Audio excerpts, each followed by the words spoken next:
চলো আনসার করো, প্রত্যেকে আনসার করো। এই কোশ্চেনটার ওপর আজকে তোমাদের মক টেস্ট নিয়েছিলাম, তো ক্লাসটা করে নিলে কিন্তু তোমাদের সব থেকে ক্লিয়ার হয়ে যাবে, তাহলে বুঝতে পারবে যে তোমাদের কোথায় ভুল হয়েছিল। দেখো এখানে ফার্স্ট কোশ্চেন বলছে, which one of the following task in a language classroom promote a child activity participation. এখানে বলছে নিচের কোন টাস্কটি বা নিচের কোন অপশানটি বা নিচের কোন কাজটি শিক্ষার্থীদেরকে ক্লাসরুমে কি করবে, অ্যাক্টিভিটিতে পার্টিসিপেট করবে, ল্যাঙ্গুয়েজ অ্যাক্টিভিটি বা ভাষা শিক্ষাতে তাদেরকে আরও বেশি সক্রিয় করে তুলবে। জিনিসটা বুঝতে পেরেছো কোশ্চেনটা কী বলতেছে?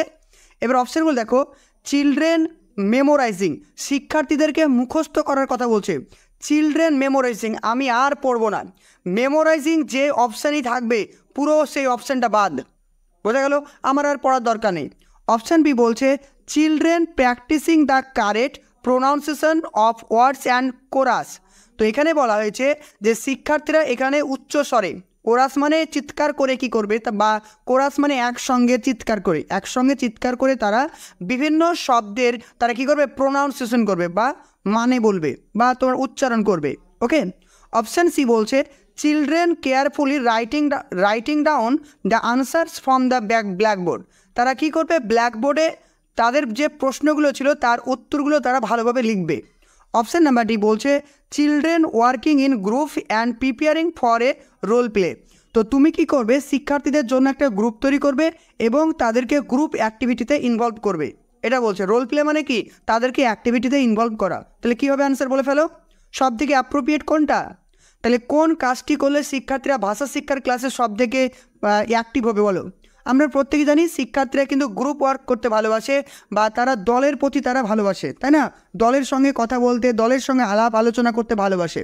আর একটা পয়েন্ট মাথায় রেখো, যেখানে গ্রুপ ওয়ার্কিং থাকবে, গ্রুপ অ্যাক্টিভিটি বা গ্রুপ ওয়ার্কিং থাকবে, সেটা তোমরা আনসার করে দেবে চোখ কান বন্ধ করে, বোঝা গেল? Group activity, clear answer option number D. Okay, প্রত্যেকে বুঝতে পেরেছো? চলো দেখো নেক্সট, দেখো নেক্সট 18 নম্বর কোশ্চেন দেখো, এবার 17 নম্বর কোশ্চেন। 17 নম্বর কোশ্চেনে কী বলছে দেখো, বলছে যে error analysis should be carried out by a language teacher. তো তুমি একজন ভাষা শিক্ষার যে শিক্ষক হিসেবে শিক্ষার্থীদের যে ভুলগুলো করে, শিক্ষার্থীরা যে ভুলগুলো করে, তুমি সেগুলো কিভাবে সংশোধন করবে। দেখো এই যে পেডাগজি কোশ্চেনগুলো বাংলাতেও থাকতে পারে, ইভিএসও থাকতে পারে, সাইকোলজিতেও থাকতে পারে, ইংলিশও থাকতে পারে, বোঝা গেল? সেম জিনিস, ভালো করে শোনো। তাহলে কোনো শিক্ষার্থী যদি ভুল করে তুমি কি করবে, বা তুমি একজন শিক্ষক হিসাবে তার ভুলগুলো কিভাবে সংশোধন করবে? Option A, scold student. দেখো স্কোল্ড মানে কি, বকা বকা করা, মানে বকাঝকা করা, তার মানে আর পড়ার প্রয়োজন নেই, আমি শিক্ষার্থীদেরকে কখনোই বকাঝকা করব না, বোঝা গেল? তাহলে এগুলো খাতাতে লিখে রাখো, এই পয়েন্টগুলো, কি পয়েন্টগুলো, স্কোল্ড থাকলে আনসার হবে না, এভাবে লিখে রাখো। স্কোল্ড মানে বকাঝকা করা, শিক্ষার্থীদেরকে কখনোই বকাঝকা করা যাবে না, তার মানে এটা আমার পড়ার দরকার নেই। অপশান বি বলছে, ইনফর্ম প্যারেন্টস দেয়ার হচ্ছে কি ওয়ার্ডস আর নট হচ্ছে কি paying attention in the class. তো শিক্ষার্থীরা ভালো করে পড়াশোনা করছে না বা শিক্ষার্থীরা ভুল করছে, এগুলো তার বাবা মায়ের কাছে কমপ্লেন করা বা তার বাবা মাকে বলে দেওয়া, এটা তুমি কখনোই করবে না। তুমি যদি সব কিছু বাবা মাকেই বলে দেবে, তাহলে তুমি কিসের জন্য টিচার হয়েছো, তাই কি না? তো তুমি কখনোই বলবে না। অপশান সি বলছে, find out the error of learners and ask them to write each error 10 times. তুমি প্রত্যেকটা শিক্ষার্থী কী ভুল করছে সেগুলো খুঁজে খুঁজে বের করবে এবং তাদেরকে বলবে যে এটা ভুল হয়েছে, তুমি সঠিকটা 10 বার লিখো। যে তুমি 10 বার লেখো, 15 বার লিখো, এটা কখনোই না, এটা কিন্তু শিশুকেন্দ্রিক শিক্ষার মধ্যে পড়ে না। যে কেন? কারণ একটা শিক্ষার্থী ভুল করেছে বলে তুমি তাকে পানিশমেন্ট দেবে 10 বার লিখো, এটা আগেকার দিনে হতো, যে কোনো একটা জিনিস ভুল করলে তাকে 10 বার 15 বার লিখতে বলা হতো, এটা একটা পানিশমেন্ট, এটা কখনোই করা যাবে না। অপশান ডি বলছে, গেন ইনফরমেশান, তথ্যকে অর্জন করতে হবে, তথ্যকে গ্যাদার করতে হবে, one common difficulties of the learners, শিক্ষার্থীর যে যে ভুলগুলো রয়েছে বা শিক্ষার্থীর যে যে সমস্যাগুলো রয়েছে সেই সমস্যাগুলোকে খুঁজে বের করতে হবে ইন ল্যাঙ্গুয়েজ লার্নিং, ভাষা শিক্ষার ক্ষেত্রে। তাহলে কী হবে, আনসার বলে ফেলো, প্রত্যেকে চেষ্টা করো।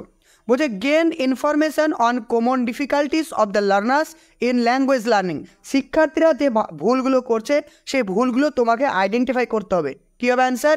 একদম কারেক্ট, সঠিক আনসার হবে option number D, correct, clear.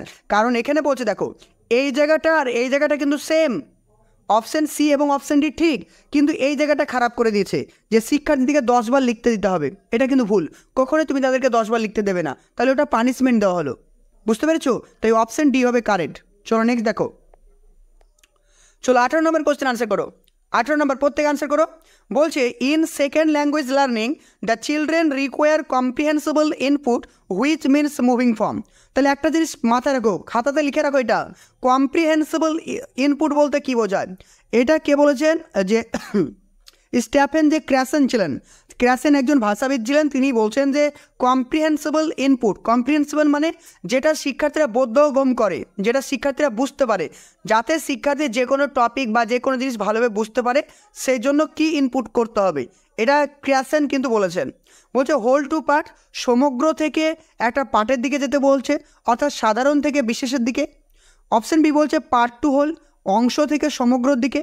Option C বলছে মিনিং টু স্ট্রাকচার, মিনিং থেকে তোমাকে স্ট্রাকচারে যেতে হবে। অপশান ডি বলছে স্ট্রাকচার টু মিনিং। তাহলে সবসময় মাথায় রাখবে কম্প্রিহেন্সিবল ইনপুটের ক্ষেত্রে সবসময় স্ট্রাকচার টু মিনিং যেতে হয়, কারণ যে কোনো জিনিসের গঠন বা তার প্রকৃতি তুমি যদি ভালো করে জেনে যাও, তার অর্থ কী হতে পারে তুমি অটোমেটিক্যালি জেনে যাবে। তাই এখানে বলা হয়েছে স্ট্রাকচার টু মিনিং, এটা কিন্তু মাথায় রাখবে। কম্প্রিহেন্সিবল ইনপুট বলতে বোঝাচ্ছে স্ট্রাকচারাল টু মিনিং। ক্লিয়ার প্রত্যেকের? Option D correct. চলো 19 নম্বর কোশ্চেন আনসার করো। 19 নম্বর বলছে দেখো, as a language teacher your most important role. তুমি একজন ভাষা শিক্ষক হয়ে তোমার সবথেকে গুরুত্বপূর্ণ রোল কী হবে বা তোমার গুরুত্বপূর্ণ দায়িত্ব কী হবে তুমি একজন ভাষা শিক্ষক হিসাবে। বলছে to complete the prescribe text book in a time, তোমার যে বইটা রয়েছে সেটা সময়ের মধ্যে শেষ করা। অপশান বি বলছে to get the student secure good marks, শিক্ষার্থীরা যাতে পরীক্ষায় ভালো রেজাল্ট করতে পারে তার ব্যবস্থা করা বা তুমি নিশ্চিত করা। অপশান সি বলছে to complete the syllabus in time, সিলেবাসটাকে শেষ করা। অপশান ডি বলছে to develop the ability of children to use language, শিক্ষার্থীদের মধ্যে দক্ষতাকে বাড়িয়ে তোলা, যাতে শিক্ষার্থীরা তাদের যে ল্যাঙ্গুয়েজ বা তাদের যে ভাষা সেগুলো সঠিকভাবে ব্যবহার করতে পারে। তাহলে কারেক্ট আনসার কী হবে বলে ফেলো প্রত্যেকে। একদম একদম সঠিক আনসার অপশান নাম্বার ডি। ওকে, অপশান ডি। চলো নেক্সট দেখো। চলো 20 নম্বর কোশ্চেন আনসার করো এবার। 20 নম্বর কী বলছে দেখো, যে language games are effective in learning language because. কী বলছে দেখো, language games are effective in learning language because, অর্থাৎ ভাষা শিক্ষার ক্ষেত্রে যে ভাষার যে খেলা সেটা খুবই গুরুত্বপূর্ণ। তার কারণ কি, they allow student to practice language skill, কারণ ওই যে খেলাধুলাগুলো শিক্ষার্থীদেরকে অনুমতি দেয় বা শিক্ষার্থীদেরকে আরও বেশি ইনহ্যান্স করে, যাতে শিক্ষার্থীরা ভালোভাবে ভাষার যে দক্ষতাগুলো শিখতে পারে। খুবই ভালো কথা। অপশান বি বলছে active student will positively participate in such activity, যে সমস্ত শিক্ষার্থীরা সক্রিয় তারা কিন্তু এই সমস্ত অ্যাক্টিভিটিতে অংশগ্রহণ করে। এটা কেমন একটা হয়ে গেল। অপশান সি বলছে they save time and energy teacher, এটি কী করে, শিক্ষক মহাশয়ের টাইম এবং এনার্জিকে সেভ করে। অপশান ডি বলছে they are not a very expensive, এগুলো বেশি মূল্য নয় বা এগুলোর জন্য বেশি কিছু খরচ করতে হয় না। তাহলে কী হবে আনসার বলে ফেলো।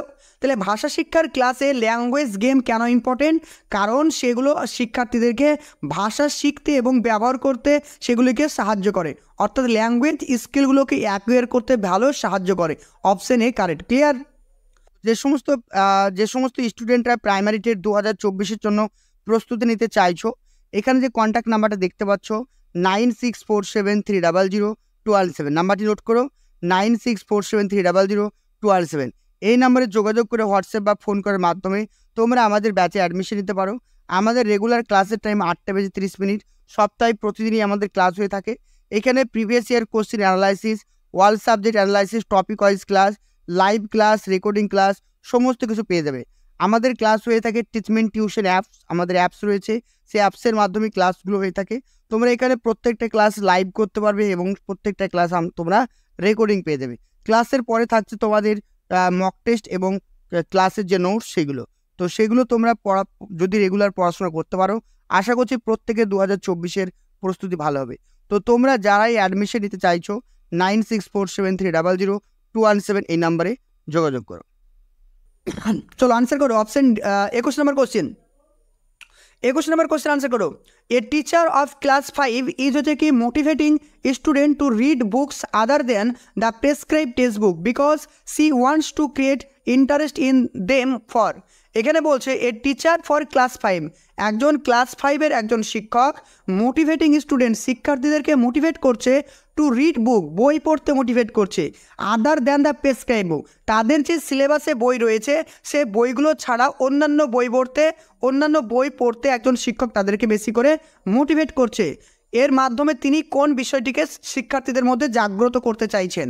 অপশানগুলো দেখো, রাইটিং স্টোরি অ্যান্ড নোবেল, শিক্ষার্থীদের মধ্যে যে নোবেল লেখার জন্য বা রাইটিং লেখার দক্ষতা বাড়িয়ে তুলতে চাইছে। অপশান বি বলছে reading to enhance their extensive reading, তাহলে শিক্ষার্থীদের মধ্যে এক্সটেন্সিভ রিডিং ক্ষমতাকে বাড়িয়ে তোলার চেষ্টা করছে। আমরা কিন্তু ডিটেলসে ক্লাস করেছি ইন্টেন্সিভ রিডিং এবং এক্সটেন্সিভ রিডিং।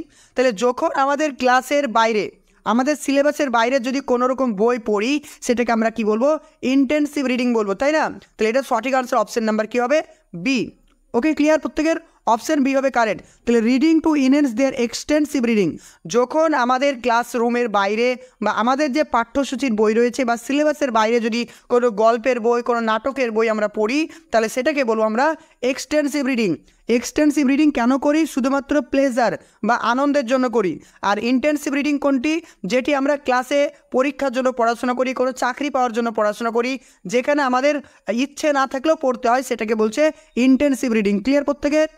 চলো নেক্সট দেখো 22 নম্বর কোশ্চেন বলছে that children learn language as a reaction to their parents reinforcement is suggested by which theory of language developed.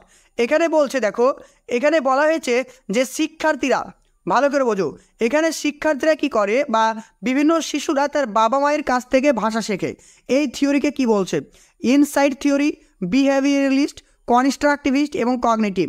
তাহলে এখানে সঠিক আনসার কী হবে বলে ফেলো প্রত্যেকের? সঠিক অপশান নাম্বার সি। তাহলে অপশান সি হবে কারেক্ট, যে বিহেভিয়ারালিস্ট, অর্থাৎ আচরণবাদীরা বলছে শিশুরা ভাষা শিখে বড়োদেরকে অনুকরণ করে, অর্থাৎ তার বাবা মা আত্মীয় স্বজন এদেরকে অনুকরণ করে শিশুরা ভাষা শেখে। প্রশ্নে এটাই বলা হয়েছে, দেখো the children learn language as a reaction to there parent reinforcement, অর্থাৎ তাদের যে বাবা মা রয়েছে, বাবা মায়ের রিইনফোর্সমেন্টের মাধ্যমে বা তাদেরকে অনুসরণ করে শিশুরা ভাষা শেখে। এটাকে কি বলা হয়? Behaviouralist. Okay, clear? Option C. চলো 23 নম্বর কোশ্চেন আনসার করো। 23 নম্বর কী বলছে দেখো, in a constructivist classroom language learning would most importantly be based on. তাহলে কী বলছে? ইন এ কনস্ট্রাকটিভিস্ট ক্লাসরুম, একটা কনস্ট্রাকটিভিস্ট ক্লাসরুম বলতে একটি নির্মিতিবাদ ক্লাসরুমে কি বলছে? Learning would most importantly based on. তাহলে তোমার নির্মিতিবাদ ক্লাসরুমে ভাষা শিক্ষা কোনটির ওপর নির্ভর করবে? একটি নির্মিতিবাদ ক্লাসরুমে ভাষা শিক্ষা কোনটির ওপর নির্ভর করবে? অপশান দেখো, detailed assessment of the individual task, প্রত্যেকটি আলাদা আলাদা কাজের যে অ্যাসেসমেন্ট বা মূল্যায়নের ওপরে ভিত্তি করে। অপশান বি বলছে স্টুডেন্ট প্রিভিয়াস নলেজ, শিক্ষার্থীদের পূর্ব অভিজ্ঞতার উপর ভিত্তি করে। Option C careful teaching of the টেক্সটবুকের মানে কেয়ারফুল টিচিংস, ভালোভাবে টেক্সটবুককে ভালোভাবে পাঠদান করার মাধ্যমে। অপশান সি ডি বলছে moving from simple to difficult grammar rules, শিক্ষার্থীদেরকে সহজ থেকে কঠিন গ্রামার রুলস শেখানোর মাধ্যমে। বলে ফেলো কী হবে অ্যান্সার? একদম কারেক্ট, একদম কারেক্ট, সবার সঠিক। অপশান নাম্বার কী হবে? বি, অর্থাৎ স্টুডেন্ট প্রিভিয়াস নলেজ। তো আমরা প্রত্যেকেই জানি যে কনস্ট্রাকটিভিস্ট বা নির্মিতিবাদ তারা কি বলেছেন, যে পিয়াজে এবং ভাইগটস কি বলছেন, প্রত্যেকটা শিক্ষার্থী তার পূর্ব জ্ঞান বা পূর্ব অভিজ্ঞতার উপর ভিত্তি করে তারা বিশ্ব জগৎ সম্পর্কে জ্ঞানকে অর্জন করে। বারবার একটা কথাই বলা হয় পূর্ব অভিজ্ঞতা। তাহলে এখানে মাথায় রাখো, তাহলে পূর্ব অভিজ্ঞতাকে প্রায়োরিটি দেওয়া হচ্ছে। ক্লিয়ার? Option B. 24 নম্বর কোশ্চেন দেখো, 24 নম্বর কোশ্চেন বলছে as per official language act 1963 which article of Indian constitution give English the status of associate official language. এখান থেকে একটা পরীক্ষা প্রশ্ন হয় যে ভারতীয় সংবিধানে ইংলিশকে কী হিসাবে তকমা দেওয়া হয়েছে? ভারতীয় সংবিধানে ইংলিশকে অ্যাসোসিয়েট অফিসিয়াল ল্যাঙ্গুয়েজ হিসাবে ব্যাখ্যা করা হয়েছে। কোন আর্টিকেল? আর্টিকেল 345, 347, 341 আর 343। আনসার করো 24-এরটা, প্রত্যেকে আনসার করো 24-এরটা। একদম কারেক্ট, 24-এরটা ডি হবে আনসার, 343। ক্লিয়ার? অপশান ডি, 343 হবে এই প্রশ্নের। নেক্সট কোশ্চেন 25 নম্বরটা আনসার করো। Rajesh a teacher of class 6, Rajesh এই class teacher of class 6 organize an হচ্ছে কি থেকে intra class extempore speech competition. মানে বোঝো এখানে কি বলতে চাইছে, প্রশ্নটা বুঝতে হবে। বলছে রাজেশ এই class teacher of the class 6, তো ক্লাস 6-এর একজন টিচার হচ্ছে রাজেশ।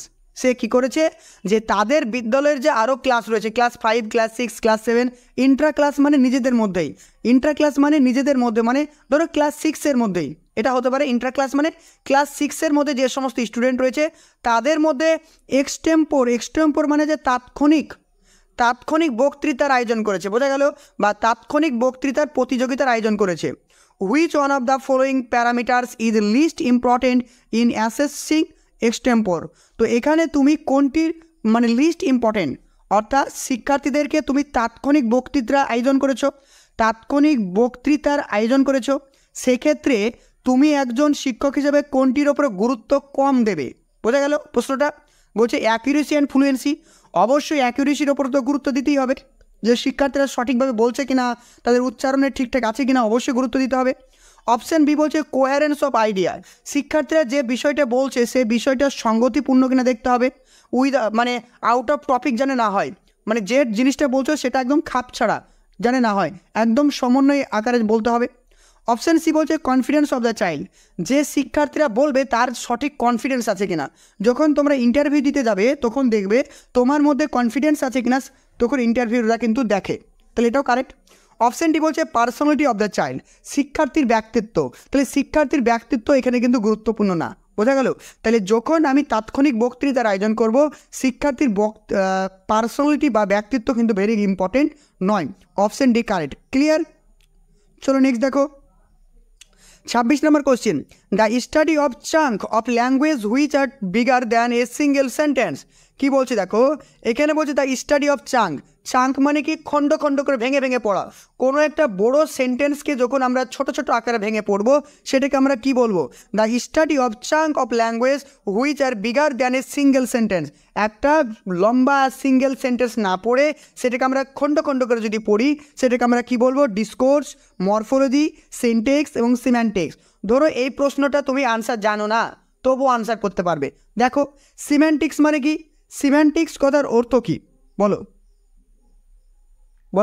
সিম্যান্টিক্স কথার অর্থ কী? আর সিনট্যাক্স কথার অর্থ কী? আর মরফোলজি মানে কি? মরফোলজি মানে কি বলো? মরফোলজি মানে সংক্রান্ত, মরফেম মানে সংক্রান্ত। আর সিনট্যাক্স মানে হচ্ছে কি কোনো একটা ভাষার বা কোনো একটা সেন্টেন্সের স্ট্রাকচার।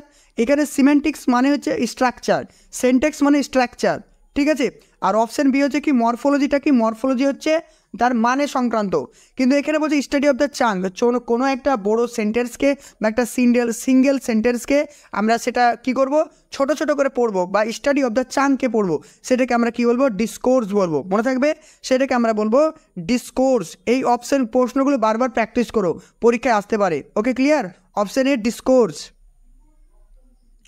চলো 27 নম্বর কোশ্চেন আনসার করো। দেখো 27 নম্বর কি বলছে? Writing a personal response to a literary text can that কি most effective way for learners to enhance their. তো কোনো শিক্ষার্থীকে তুমি কি করলে? পার্সোনাল কোনো কিছু লিখতে বললে, তাদের ব্যক্তিগত কোনো কিছু লিখতে বললে, বা তাদের মন থেকে কোনো কিছু লিখতে বললে। তো তুমি কোনো শিক্ষার্থীকে কী করলে? মন থেকে কোনো কিছু লিখতে বললে, বা তাদের চিন্তাধারণা থেকে কিছু লিখতে বললে, অর্থাৎ পার্সোনাল কোনো কিছু জিনিস তুমি তাদেরকে লিখতে বলেছো, ঠিক আছে? পার্সোনাল। তাহলে এর মাধ্যমে তুমি কোনটি শিক্ষার্থীদের ইনহ্যান্স করবে বা বৃদ্ধি করতে চাইছো? অপশানগুলো দেখো, রিফ্লেকটিভ অ্যান্ড হচ্ছে কি অ্যানালিটিক্যাল থিঙ্কিং। শিক্ষার্থীদের কি যে অ্যানালিটিক্যাল মানে কি তাদের মধ্যে সৃজনশীলতাকে বাড়িয়ে তুলতে চাইছো, অর্থাৎ ক্রিয়েটিভ অ্যানালিটিক্যাল একই জিনিস এগুলো। তাহলে রিফ্লেকটিভ অ্যান্ড অ্যানালিটিক্যাল থিঙ্কিং, শিক্ষার্থীদের মধ্যে কি সৃজনশীলতাকে বাড়িয়ে তুলতে চাইছো বা সৃজনশীল চিন্তাভাবনার দক্ষতা বিকাশ করতে চাইছো। অপশান বি বলছে গ্রেড ইন দ্য যে কি ফর্মেটিভ অ্যাসেসমেন্ট, শিক্ষার্থীদেরকে তুমি ফর্মেটিভ অ্যাসেসমেন্ট করতে চাইছো বা মূল্যায়ন করতে চাইছো। অপশান সি বলছে ability to write a story novel, তো শিক্ষার্থীদের মধ্যে তুমি নোবেল বা রাইটিং স্টোরি লেখার ক্ষমতা বাড়িয়ে তুলতে চাইছো। অপশান ডি বলছে আন্ডারস্ট্যান্ডিং অফ দ্য যে কি অথর্স লাইফ স্কেচ, তো তুমি শিক্ষার্থীদেরকে অথর্সের যে লেখকের যে লাইফ স্টাইল রয়েছে বা লাইফ সম্পর্কে তাদেরকে বুঝতে সাহায্য করছো। কী হবে অ্যান্সার? একদম কারেক্ট, অপশান নাম্বার এ। যখন তুমি শিক্ষার্থীদেরকে কোনো কিছু পার্সোনাল লিখতে বলবে, যে তুমি যা জানো সেটা লেখো, তার মাধ্যমে কী হবে? শিক্ষার্থীর সৃজনশীলতা বই প্রকাশ হবে। Option number A, clear? Option A. চলো 28 নম্বর কোশ্চেন আনসার করো এবার। 28 নম্বরটা দেখো, বলছে এ টিচার অফ ক্লাস 6 একজন ক্লাস 6-এর একজন টিচার আস্কড স্টুডেন্ট তার শিক্ষার্থীদেরকে জিজ্ঞাসা করলো টু রাইট, বা তার শিক্ষার্থীদেরকে বললো টু রাইট মানে লিখতে বললো কি অ্যান আর্টিকেল, একটা আর্টিকেল বা একটা অনুচ্ছেদ লিখতে বললো, ওয়ান পলিউশনের ওপরে একটা অনুচ্ছেদ লিখতে বললো, ইন আওয়ার সিটি আমাদের এলাকার বলছে she asked student to brainstorm, তো শিক্ষক মহাশয় কী করলো তাদেরকে ব্রেন স্টর্মিং করতে বলেছে। তারপরে কি বলেছে ব্রেন স্টর্মিং আইডিয়া অন পলিউশনের ওপরে তাদেরকে ব্রেন স্টর্মিং করতে বলেছে। In city organize them draft editing, তারপর হচ্ছে revise the article before submitting the process focus on. তাহলে দেখো কোনো একটা টপিক যখন শিক্ষক মহাশয় লিখতে বলেছেন তখন কি বলছে এডিট করার কথা বলছে, ড্রাফট করার কথা বলছে, তার মানে কি সেটা প্রসেস অনগোয়িং আছে। আমি তো সাবমিট করার আগে জিনিসটা, তাই না, ধরো কোনো একটা জিনিস আমি সাবমিট করার আগে যতক্ষণ করব তার মানে কি সেটা আমার প্রসেসিংয়ে আছে। দেখো বলছে ইনপুট অ্যাপ্রোচ, ইনপুট মানে কোনো কিছুকে ইনপুট করা, প্রদান করা। অপশান বি বলছে আউটপুট মানে প্রকাশমূলক, বোঝা গেল। অপশান সি বলছে প্রোডাক্ট অ্যাপ্রোচ, প্রোডাক্ট এবং আউটপুট দুটো সিমিলার, মানে প্রোডাক্ট মানে একদম শেষ, আর প্রোডাক্ট মানে শেষ, আর আউটপুট মানেও শেষ। আর প্রসেস অ্যাপ্রোচ মানে যেটা চলমান, মানে একটা তুমি শিক্ষার্থীদেরকে কোনো একটা জিনিস লিখতে বলেছো, তো শিক্ষার্থীদের যে লেখাটাকে তুমি কারেকশন করাচ্ছ, তাদের যে ভুল আছে সেগুলো সংশোধন করছো, রিভাইজ করাচ্ছ, তার মানে কি তাদের লেখাটা কিসে রয়েছে, প্রসেসিংয়ে রয়েছে। অপশান নাম্বার ডি কারেক্ট, বোঝা গেল অপশান ডি। প্রত্যেকটা জিনিস কিন্তু আমরা কিন্তু পেড ব্যাচে করিয়ে দিয়েছি, আমাদের যে ক্লাস রয়েছে পেড ব্যাচে সেখানে প্রত্যেকটা জিনিস ডিটেলসে করানো হয়েছে।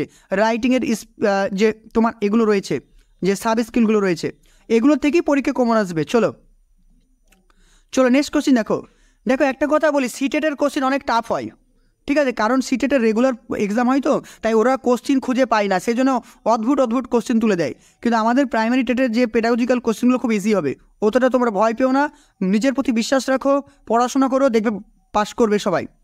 29 নম্বর দেখো, রাব্রিক রাব্রিক বলতে বোঝো অ্যাসেসমেন্টের একটা টুলস হচ্ছে কি রাব্রিক। এই রাব্রিক বলতে কি বোঝায় দেখো, বলছে record of student performance background and ability. তো তোমার ক্লাসে যে সমস্ত শিক্ষার্থীরা রয়েছে তাদের যে অ্যাবিলিটিগুলো, তাদের যে পারফরমেন্সগুলো, সেগুলোকে রেকর্ড করে রাখা। অপশান বি বলছে sort of learning difficulty face by the child. তো শিক্ষার্থীরা তাদের শিখনের ক্ষেত্রে যে সমস্ত সমস্যার সম্মুখীন হচ্ছে সেগুলোকে খুঁজে বের করা বা সর্ট আউট করা। অপশান সি বলছে set of fill in the চিকি ব্ল্যাঙ্কস হ্যাভিং এভরি 5th এবং 7th word as a blank. তো কি বলছে যে প্রত্যেক 5 এবং 7টি ব্ল্যাঙ্ক কিছু কীরকম ফিল ইন দ্য ব্ল্যাঙ্ক দিতে হবে, সেগুলো ফিল আপ করার কথা বলছে। এগুলো নয়। অপশান ডি বলছে সেট অফ কিছু কি গাইডলাইন ফর দ্য কি মেজারিং লার্নার্স অ্যাচিভমেন্ট, যে শিক্ষার্থীরা কতটা অ্যাচিভ করেছে বা অর্জন করেছে তার একটা গাইডলাইন, এটা নয়। তাহলে রাব্রিক বলতে কি বোঝায়, তোমাদেরকে মূল্যায়ন বা ইভ্যালুয়েশন ক্লাস যখন করিয়েছিলাম তখন রাব্রিক সম্পর্কে বলেছিলাম। তাহলে রাব্রিক হচ্ছে একটা অ্যাসেসমেন্টের টুলস, যেখানে শিক্ষার্থীদের যে প্রিভিয়াস যে পারফরমেন্সগুলো করে, তাদের যে অ্যাচিভমেন্টগুলো রয়েছে সেগুলোকে রেকর্ড করে রাখা, বোঝা গেল। শিক্ষার্থীদের পারফরমেন্সগুলোকে রেকর্ড করে রাখা বা শিক্ষার্থীর অ্যাবিলিটিগুলোকে রেকর্ড করে রাখা, এটাকে কি বলছে, রাব্রিক বলছে। এই পয়েন্টগুলো বারবার পড়বে, কিন্তু প্রয়োজনে তোমরা ভিডিওটা পজ করে বাংলা লিখে নাও। রাব্রিক মানে হলো শিক্ষার্থীদের প্রিভিয়াস যে পারফরমেন্স, তারপরে অ্যাবিলিটিগুলোকে খাতায় লিখে রাখা বা রেকর্ড করা, এইভাবে বাংলা লিখে রাখো, বোঝা গেল। ভিডিওগুলো পজ করে, এগুলো থেকে পরীক্ষার প্রশ্ন আসবে। চলো দেখো 29 নাম্বার, দেখো আনসার করো, আজকে লাস্ট কোশ্চেন আনসার করো। দেখো কি বলছে, which one of the following is most important in helping learners with learning difficulties. তো কোনো শিক্ষার্থী ধরো লার্নিং ডিফিকাল্টিস রয়েছে বা শিখন অক্ষমতা রয়েছে, তুমি একজন শিক্ষক হিসাবে কীভাবে তাদেরকে সহায়তা করবে। Option A the teacher should provide home tuition to such learners, তুমি এই সমস্ত শিক্ষার্থীদেরকে বাড়িতে টিউশনই দেবে। অপশান বি বলছে the teacher should ignore such learners, তুমি শিক্ষার্থীদেরকে ইগনোর করবে। অপশান সি বলছে the teacher should give a lot of correction work to be হচ্ছে কি complete at home by the learners, তুমি তাদেরকে বাড়িতে প্রচুর পরিমাণে কাজ দেবে যাতে তারা বাড়িতে বিভিন্ন ক্রিয়াকলাপ করে বা হোম টাস্কগুলো করে। অপশান ডি বলছে দ্য টিচার শুড হচ্ছে কি design various learning activity in a meaningful or real life situation, তুমি তাদেরকে বিভিন্ন ভেরিয়াস টাইপের কাজ দেবে যে কাজগুলো শিক্ষার্থীর রিয়েল লাইফ সিচুয়েশনের সঙ্গে সম্পর্কিত বা তাদের বাস্তব জীবনের সঙ্গে সম্পর্কিত। কি করবে, বলে ফেল আনসার। একদম কারেক্ট, সঠিক আনসার অপশান নাম্বার ডি, কারণ রিয়েল লাইফ সিচুয়েশন যে অপশানে থাকবে সেটা আনসার হয়, অপশান ডি কারেক্ট। ওকে, টোটাল 30টা প্রশ্ন আমি ডিটেলসে বলে দিলাম। তো তোমাদের কত স্কোর হয়েছে জানাও, আর যদি কোনো জায়গায় বুঝতে প্রবলেম হয়, ভিডিও ডেসক্রিপশনে দেখবে আমার হোয়াটসঅ্যাপ নাম্বার আছে, সেখানে যোগাযোগ করো। আশা করছি অনেকটাই পারবো তোমাদেরকে হেল্প করতে। ভালো থেকো, সুস্থ থেকো, আবার দেখা হবে নেক্সট ক্লাসে। Thank you. যে সমস্ত স্টুডেন্টরা প্রাইমারি টেট 2024-এর জন্য প্রস্তুতি নিতে চাইছো, এখানে যে কন্ট্যাক্ট নাম্বারটা দেখতে পাচ্ছ 9647300217, নাম্বারটি নোট করো, 9647300217। এই নাম্বারে যোগাযোগ করে হোয়াটসঅ্যাপ বা ফোন করার মাধ্যমে তোমরা আমাদের ব্যাচে অ্যাডমিশন নিতে পারো। আমাদের রেগুলার ক্লাসের টাইম 8:30 সপ্তাহে প্রতিদিনই আমাদের ক্লাস হয়ে থাকে। এখানে previous year question analysis, whole subject analysis, topic wise class, live class, recording class সমস্ত কিছু পেয়ে যাবে। আমাদের ক্লাস হয়ে থাকে টিচমেন্ট টিউশন অ্যাপস, আমাদের অ্যাপস রয়েছে, সেই অ্যাপসের মাধ্যমে ক্লাসগুলো হয়ে থাকে। তোমরা এখানে প্রত্যেকটা ক্লাস লাইভ করতে পারবে এবং প্রত্যেকটা ক্লাস তোমরা রেকর্ডিং পেয়ে যাবে। ক্লাসের পরে থাকছে তোমাদের মক টেস্ট এবং ক্লাসের যে নোটস সেগুলো। তো সেগুলো তোমরা যদি রেগুলার পড়াশোনা করতে পারো, আশা করছি প্রত্যেকে 2024-এর প্রস্তুতি ভালো হবে। তো তোমরা যারাই অ্যাডমিশন নিতে চাইছো 9647300217 এই নাম্বারে যোগাযোগ করো।